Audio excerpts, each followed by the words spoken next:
देखिए, ये हमारी स्ट्राइक जो है वो तीसरे दिन भी आज जारी है।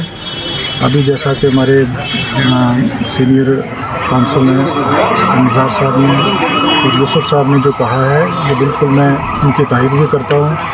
और दूसरा ये है कि हमारा अभी तक कोई मामला सॉर्ट आउट नहीं हुआ। एडवोकेट के साथ यहाँ पर बदतमीज़ी जो स्टाफ की तरफ से हुई है और भी जो खामियाँ हैं इस कोर्ट के अंदर, कुछ मेरे फाजिल साथी ने बताई हैं।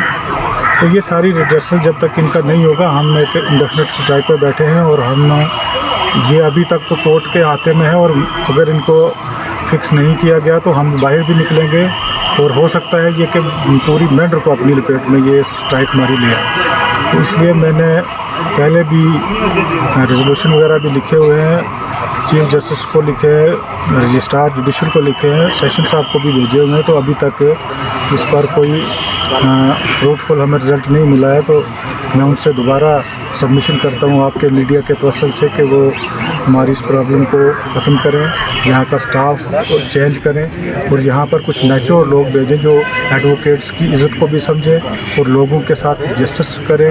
और जुडिशल ऑफिसर्स हों या अपने जो उनका क्लरिकल स्टाफ है, इन सब में एक तब्दीली की ज़रूरत है।